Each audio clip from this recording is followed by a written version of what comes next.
Boa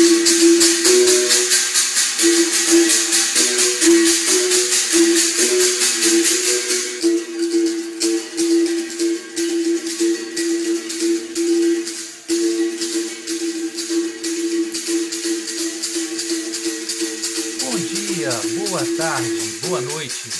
Eu sou o Marcos Alvito e esse é o podcast Lendo a África. Nesse podcast a gente vai conhecer mais, entender melhor a África e os africanos através da sua literatura. Esse é o nosso objetivo, fazendo isso sempre com muito prazer, através da leitura e interpretação de uma série de contos e romances africanos. Sejam muito bem-vindos e bem-vindas. Crônica da Rua 513.2, a gente já vai explicar o porquê disso aí, do autor João Paulo Borges Coelho, que nasceu em Portugal, mas se naturalizou moçambicano, foi para Moçambique muito cedo, né? É, na verdade, um retrato muito bem-humorado, mas que não deixa de ser doloroso, do que aconteceu em Moçambique depois da sua independência em 1975. Em 1974, a gente tem a Revolução dos Cravos em Portugal, que põe fim à ditadura, né? Ditadura que primeiro foi de Salazar, depois de Marcelo Caetano, seu continuador, mas continuava a ser ditadura salazarista de qualquer jeito. A belíssima Revolução dos Cravos, em 1974, põe fim também, né, às chamadas guerras coloniais, né? As guerras em que os angolanos, os moçambicanos, né, tentavam se tornar independentes de Portugal, deixar de ser colônias de Portugal, deixar de ser explorados por Portugal. Em 1975, então, o novo governo português faz um acordo com a Frente de Libertação de Moçambique para que Moçambique possa se tornar um país independente. Na verdade, o título do livro, Crônica da Rua 513.2, né, se a gente dividir por 2, a gente vai ter exatamente o dia 25 de junho de 1975, que é o dia da independência de Moçambique, né? O autor, o João Paulo Borges Coelho, um autor premiado, escreveu vários livros, né? E é, na verdade, historiador da universidade lá de Maputo, da capital moçambicana. Ele veio para Moçambique muito cedo, ainda criança, com os pais. A mãe era moçambicana, o pai era português, e ele decidiu ficar em Pernambuco, em Moçambique, e adotar a cidadania moçambicana, e se torna um grande historiador exatamente desse período, do período da independência, que não foi um período de flores, porque logo depois surgiu uma guerrilha anticomunista. A Frelimo era de caráter comunista, apoiada inclusive pela União Soviética e tal, e surge uma guerrilha anticomunista, por sua vez apoiada pela Rodésia e pela África do Sul, e isso vai redundar em 16 anos de uma guerra civil extremamente, mas extremamente sangrenta, extremamente dolorosa para o povo moçambicano, né? Inclusive, essa guerra ela é retratada de uma forma poética no livro Terra Sonâmbula, do Miyakoto, né? Mas voltando ao Crônica da Rua 513.2, né? O que o autor faz? Quer dizer, houve muitas dificuldades de adequação ao novo regime, né? Não era um país bem estruturado, nem rico, tinha já uma série de problemas que vinham do período da colonização, né? Os portugueses imigraram em massa, né? E foram embora de Moçambique, né? Temendo aí represálias e tal. Então o país ficou bastante desorganizado e o povo sofreu bastante, né? E esse período inicial de adequação e tal, ele é mostrado pelo João Paulo Borges Coelho com muito humor, mas também com muito carinho, né? Muito carinho pelo povo moçambicano, cujas falhas são apontadas, mas também com muita compaixão, né? Com muita humanidade. O que ele faz? Na verdade, esse livro tem o estilo de um microcosmo, quer dizer, a Rua 513.2 é a própria Moçambique, com todas as suas contradições, com todos os seus valores, alegrias, né? Com a sua cultura, comida, dança, etc. E que ele, nesse livro, ele consegue sintetizar de uma maneira muito agradável. Ele é um escritor muito talentoso, né? Tem muitos trechos também de grande poesia, muitos trechos líricos, mas o tom geral do livro, como a gente vai ver, é um tom de sátira, né? É um tom de rir da própria desgraça, né? Das dificuldades que Moçambique enfrentou logo após a sua independência, racionamento, enfim, problemas econômicos de várias ordens, problemas de desordem social, etc. Tudo isso vai aparecer no livro de uma maneira muito bem-humorada. Foi por isso que eu escolhi esse livro, né? Porque eu acho que o autor soube tratar de momentos muito difíceis da história de Moçambique com essa mistura, né? De bom humor, de sátira, de ironia, né? As frases empoladas do partido, do presidente, etc.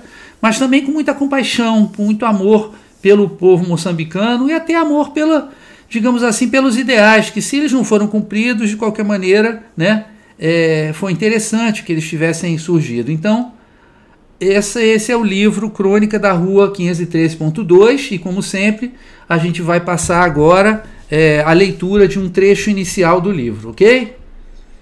Então vamos a ele.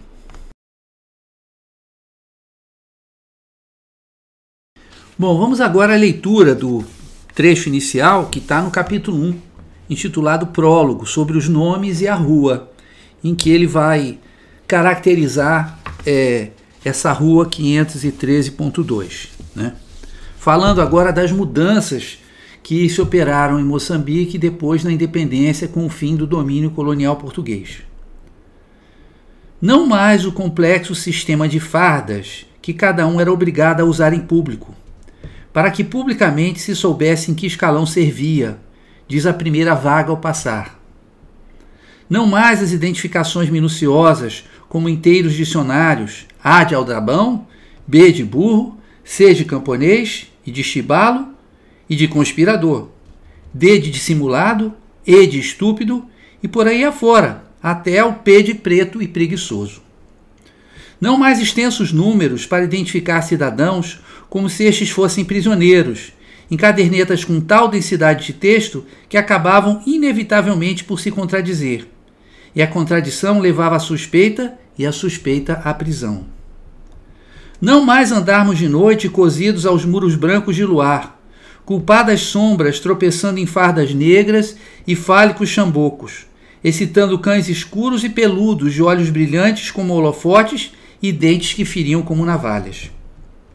Pedindo desculpas, gaguejando enredos limpos e inocentes, para esconder uma realidade as mais das vezes inocente ela também. Esforços inúteis, porque aos olhos dos algozes, desconfiados e farejando, realidade e enredo se dissolviam numa só versão, perversa e má, a versão do crime por cometer que era já um crime cometido. Não mais a punição sem texto, apenas malévola citação. Não mais a umidade e o calor das celas, as minúsculas janelas por onde não entrava a luz, os fungos fervilhando nos cantos escuros e o cheiro do mijo furando-nos as narinas e chegando-nos ao cérebro. A anualidade crescendo em nós porque era impossível ser-se humano no buraco onde nos metiam como animais. Não mais, não mais. Não mais o piscar dos olhos feridos de luz à saída da prisão, a minúscula trouxa numa das mãos, a outra vazia, como também ia vazia a cabeça de esperanças. E tudo parecendo enorme e contrário à exiguidade da cela, que havia sido nosso mundo durante tanto tempo, um mundo partilhado com outros não cidadãos. Outros não homens, que nos esforçávamos agora por esquecer, para poder enfim reinventar a miragem de uma nova humanidade, um palimpsesto da velha inocência já perdida, e que na verdade não mais se acharia.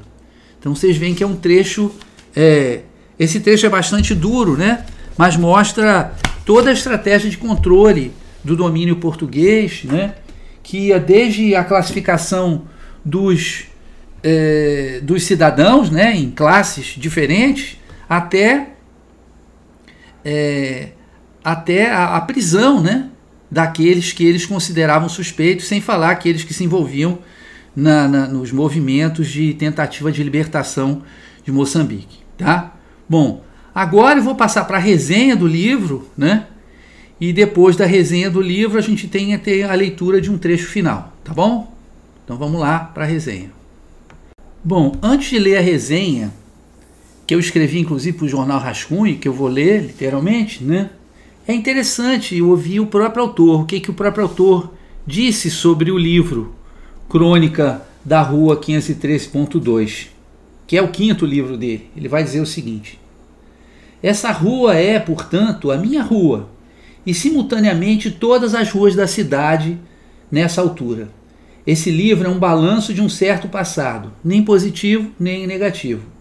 Um ajuste de contas no sentido literal, de arrumação com relativo rigor. Vamos agora à resenha.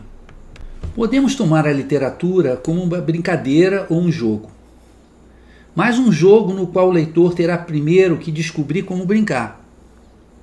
Há gêneros em que a brincadeira já está mais ou menos explicitada, como nos romances policiais ou na ficção científica, embora ainda caibam variações e subversões. A Agatha Christie, por exemplo, tem um romance, que eu não vou dizer qual é, né, em que o narrador é o próprio assassino.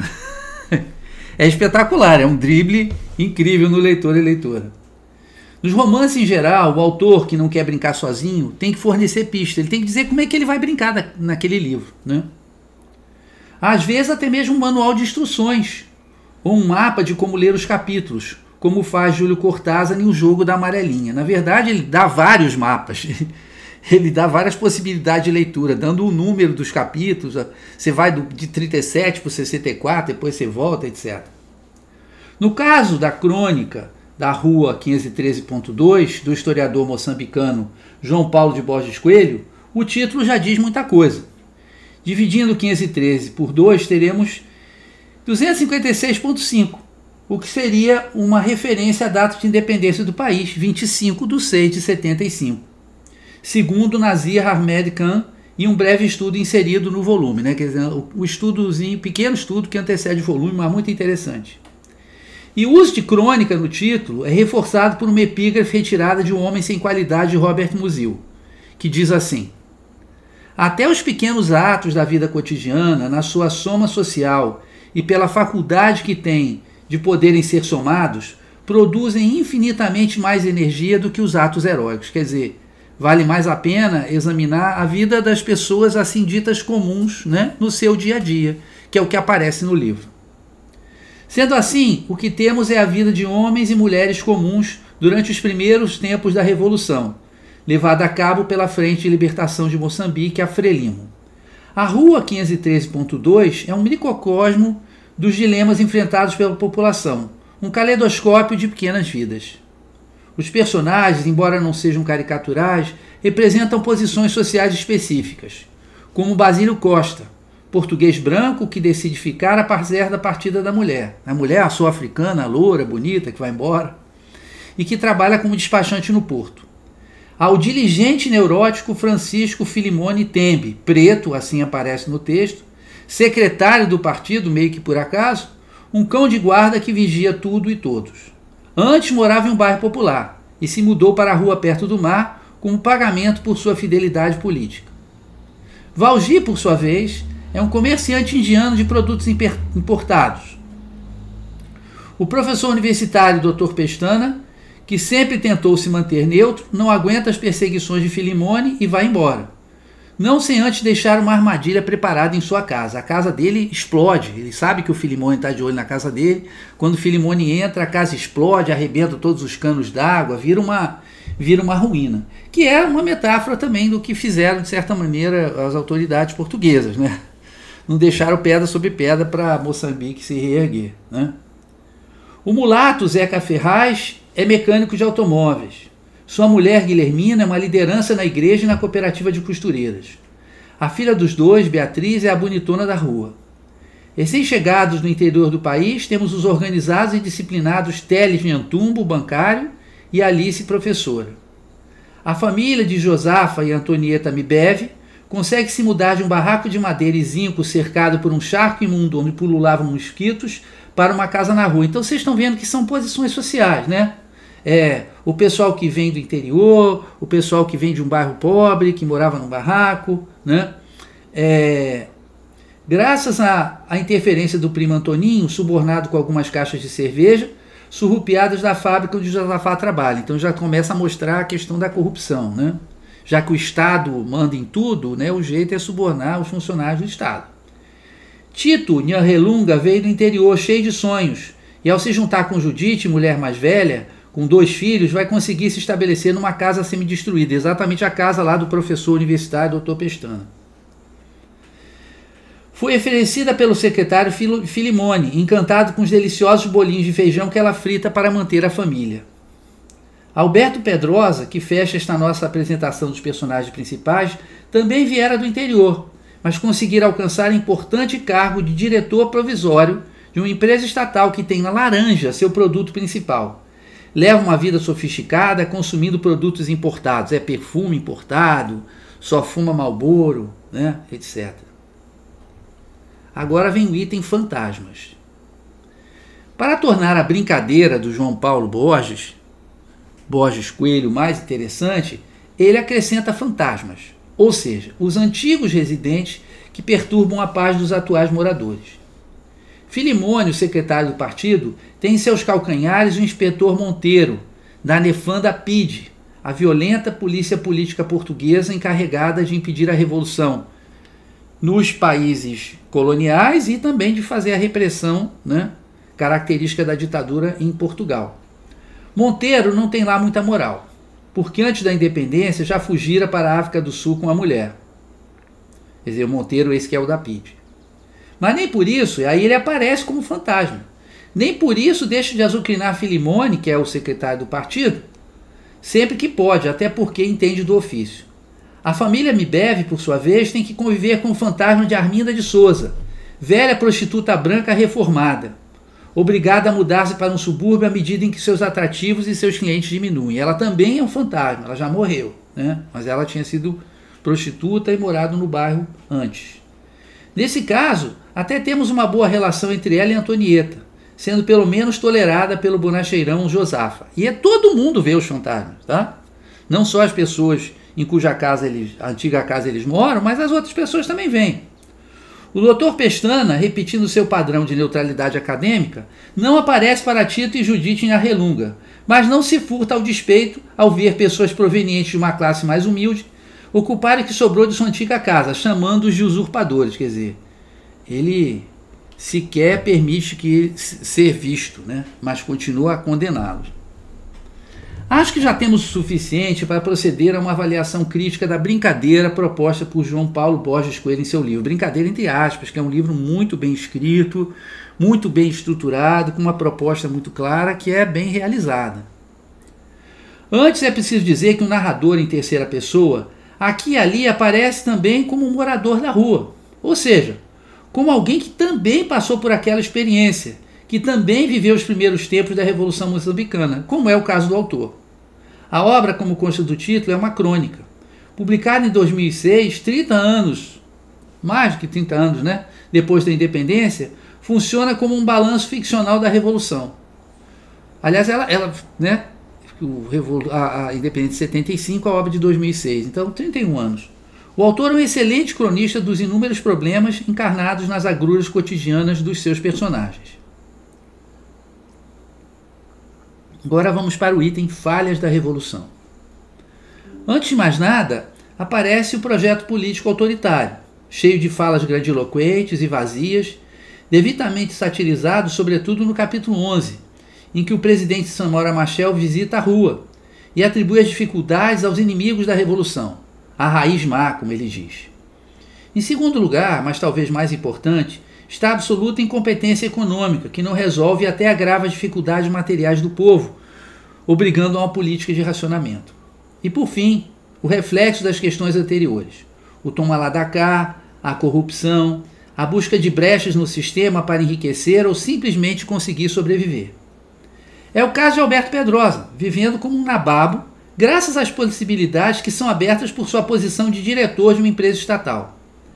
Teles Jantumbo, por sua vez, aproveita a reputação de bancário sério e arma um esquema de financiamento para uma companhia pesqueira inexistente.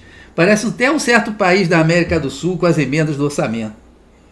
Acaba tendo que fingir para não ser preso. Fugir, desculpe, não fingir. Acaba tendo que fugir para não ser preso. Já o ingênuo Josafá Mibeve presenteia o secretário Filimone com 2 caixas de cerveja, o que não impede que ele seja acusado de cometer um grande crime de sabotagem econômica. Como lhe explica o policial que o prende? Não ouves a rádio? Não ouves o presidente Samora repetir o que acontece aos corruptos como tu? O cara que rouba uma laranjinha, ele é preso. E o outro que faz a corrupção em massa na empresa estatal não é preso. Novamente parece um país da América do Sul. Sanguessugas agarradas às empresas do Estado, chupando a riqueza do povo, como dizia o slogan da Revolução: unidade, trabalho e vigilância. É instrutivo contrastar o destino de Josafá Mibeve ao de Alberto Pedrosa. Pedrosa perde a posição de diretor na estatal porque tinha que ceder tantas laranjas para as reuniões do partido que a empresa afunda. Mas, sempre atento, socorre seu vizinho Zeca Ferraz. O mecânico ficou sem serviço por conta do racionamento de combustíveis. Sua mulher o obriga a comprar um barco de pesca. Acontece que os peixes não são muitos e que o Estado paga por eles é pouco. O esperto Pedrosa fará o papel de intermediário, canalizando peixinhos para o mercado negro. De quebra ainda se casa com Beatriz, a linda filha dos Ferraz. Enquanto isso, Judite tem dificuldade para fazer suas deliciosas bagias. Falta farinha. Seu marido, Tito, recorre aos pequenos roubos e tem um triste fim. O livro é um acerto de contas com a Revolução. Uma revolução necessária para encerrar o regime colonial com suas injustiças, hierarquias, inclusive a racial, e violências, para poder, enfim, reinventar a miragem de uma nova humanidade, mas que fracassou. O autor não escreveu propriamente um romance, não há, de fato, uma trama que costure todo o livro, exceto a metáfora Rua 513.2, ou seja, o destino comum dos que viveram aquele tempo. O modelo da crônica, entretanto, se não é propriamente um romance, permite fazer um inventário dos problemas da Revolução de forma contundente e bem-humorada ao mesmo tempo. Claro que, se tivesse um pouquinho mais de enredo, né, mas acaba sendo um enredo de cada um dos personagens, de cada uma das suas famílias. Cada uma tem o seu enredo e o enredo geral é a vida que se levava no tempo da Revolução. Então, a gente pode dizer que é um livro que vale demais a pena ser lido. E agora vamos ao trechinho final para exemplificar, né, a escrita do livro e algumas questões que aparecem no livro. Este segundo e último trecho que eu vou ler é mais ou menos da metade do livro, do capítulo 11 já mencionado, né, da visita também que eu já alertei, cuja existência eu já alertei na resenha, né, da visita do presidente Samora Machel à Rua 513.2, né, e que é o microcosmo de Moçambique. E obviamente é uma sátira aqui dessa retórica presidencial, né? Então tudo começa, vai ter o comício na rua, tem tambores, aquela coisa bem africana, né? Muitos tambores que vão aumentando de ritmo, né? Para criar a devida emoção, né? Devida excitação para a fala do presidente. Então vem o discurso do presidente. O presidente Samora avança, punhos nas ancas e cabeça levantada, a pala do boné virada para o céu, o sorriso aberto faiscando. Uma farda pingo de chuva engomadíssima, imitando aquela com que lutou. As calças com os bolsos de lado que ainda virão a ser moda. As rutilantes botas militares. Pisa com elas o palco improvisado, aproxima-se do microfone, bate nele 3 vezes, toque, toque, toque, com aquele poderoso indicador que a uma admoesta e aponta o futuro, para verificar se tudo está em ordem funcionando. Se esse mesmo microfone está capaz de ampliar a poderosa gargalhada que agora vai soltar. Solta, o povo ri também. Depois Samora interrompe-se subitamente e grita: fascistas! Percorri esta mesma rua quando aqui cheguei, há muito tempo. Pisava o chão com cuidado, para que não me acusassem de nada. Trabalhei aqui, nesta mesma rua, como um moleque de fora. Fiz recados, podei buganvilhas, escamei peixe, acendi o carvão do churrasco dos patrões, limpei o quintal, enfim, fui pau para todo o serviço. Quem de vocês foi moleque como eu? Depois cansei-me desta ordem falsa, feita de coisas pretensamente arrumadas, mas na realidade todas fora do lugar. Fui para longe, denunciei, organizei e combati. Os donos desta rua afadigavam-se tentando contrariar-nos. Mas não há dique que segure o mar furioso, não há vela que trave o sopro do vento. A nossa vida é como uma árvore. O futuro são os seus ramos que queremos frondosos, o passado as raízes. Só que, meus amigos, temos aqui um problema, um sério problema. Uma das raízes é boa, feita desse combate que travamos. E é essa raiz que temos de alimentar para que a árvore possa crescer. Mas há também uma raiz má. Uma raiz que é necessário amputar antes que a árvore seque ou apodreça. É a raiz do passado de vergonha e de traição, o passado desta rua. Fascistas! Destruíram a nossa cultura para nos forçar a seguir a deles, que eles próprios, por sua vez, abandonavam. Pregavam a moralidade, mas eram devassos, para no final sermos um povo virtuoso e obediente. E eles serem o quê? Inspetores da PIDE, prostitutas, ladrões engravatados, exploradores do povo. Tudo isso a vossa rua produziu profusamente, meus amigos. E aproveito para estarmos aqui todos juntos para vos perguntar se esta é já uma rua transformada, se já deram cabo dessa corja. Deram ou não deram, camaradas? Demos. Vocês veem, é um discurso, né, que começa devagar, mas depois vai alcançando aí uma certa força, e é muito interessante, como em muitos regimes autoritários, e era um regime autoritário, não tem a menor dúvida, da Frelimo, né? Você tem sempre a ideia de um inimigo interno. E hoje em dia a gente vê também nas assim chamadas democracias, que a gente fica cada vez mais em dúvida se são democracias ou não, né? A eleição do inimigo interno, que na Europa e nos Estados Unidos tem sido sempre o imigrante, né? É muito interessante como também, claro que não é da mesma forma que nos regimes autoritários, mas se aproxima, né? Então esse foi o discurso do Samora Machel na rua, e é muito interessante, é com ele que a gente encerra então esse podcast número 2, né, do Baobá. Espero que vocês tenham gostado. Um livro que vale a pena ler, porque a gente também aprende sobre a história de Moçambique. Moçambique, uma região de onde vieram, né, muitos africanos escravizados para o Brasil, né? Muitos da cultura banto, que é tão importante na cultura brasileira. Então, falar da história de Moçambique também é um pouco falar da história do Brasil, e nada melhor do que a gente ler isso através de uma obra literária bem interessante, que não é nada leve, ela é muito densa, mas ao mesmo tempo ela é sempre muito bem humorada, sempre muito gostosa de se ler, como essa crônica da Rua 513.2 do João Paulo Borges Coelho.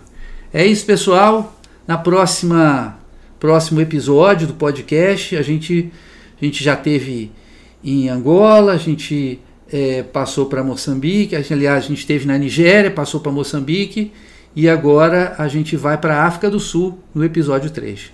Um grande abraço, eu sou o Marcos Alvito, né? E a gente está no YouTube, se puder deixar um comentário, eu agradeço muitíssimo, tá bom? Um grande abraço, até a próxima. Oi pessoal, posso dar um aviso? É o seguinte, no dia 11 de março, uma terça-feira, às 19 horas, vai começar o curso 7 romances africanos, né? É um curso de leitura de um romance por mês, né? Os romances são de países diferentes, Nigéria, Moçambique, África do Sul, Ruanda, Angola, Burundi, né? E como é que funciona o curso? Na verdade, a gente lê, a gente passa como leitura um certo número de páginas por semana, os alunos e alunas trazem palavras-chave e a gente faz então o debate a partir dessas palavras-chave. É um curso muito participativo, não é um curso de aula expositiva, claro que eu apresento o autor, eu apresento a obra, eu faço comentários, eu dou contexto histórico, mas é feito para vocês trabalharem a leitura, na verdade, para não só ler a literatura africana, mas desenvolver a capacidade de interpretação literária, né? De entender as ambiguidades, entender as metáforas, entender o ritmo da narrativa, o uso de narradores em primeira ou terceira pessoa, enfim, para desenvolver a capacidade de ter mais prazer pela literatura. Então o curso começa, sempre às terças-feiras, das 19 às 21 horas, com um intervalo de 15 minutos, né? Ele começa no dia 11 de março, eu vou colocar junto dos dados desse podcast, desse episódio, eu vou colocar também alguns outros elementos, né? A mensalidade é de R$ 190 e o curso dura exatamente 7 meses, tá? Para você se inscrever, basta fazer o depósito de R$ 50 de matrícula, que serão descontados da primeira mensalidade. Então depois você só paga você paga R$ 140, tá bom? Mais informações no meu e-mail, marcosalvito@gmail.com. Aqui no podcast a gente apresenta, né, da melhor forma possível os romances, mas imagina um romance desse sendo analisado em 4 sessões de 2 horas. Obviamente a gente vai tirar muito mais conteúdo. Eu espero ver vocês lá, tá bom? Muito obrigado então, um grande abraço. Espero que você tenha gostado pelo menos um pouquinho desse episódio do nosso podcast Lendo a África. Se você gostou, por favor, recomenda para um amigo, recomenda para uma amiga. Se não gostou ou se quer fazer qualquer observação, entre em contato comigo. Pode ser pelo e-mail marcosalvito@gmail.com ou pelo Facebook ou Instagram, sempre com o nome Alvito UF, UFF. Tá bom? Vai ser um prazer eu receber as suas observações e a gente conversar um pouquinho sobre a literatura africana, tá bom? Muito obrigado, então. Um grande abraço a todos e todas.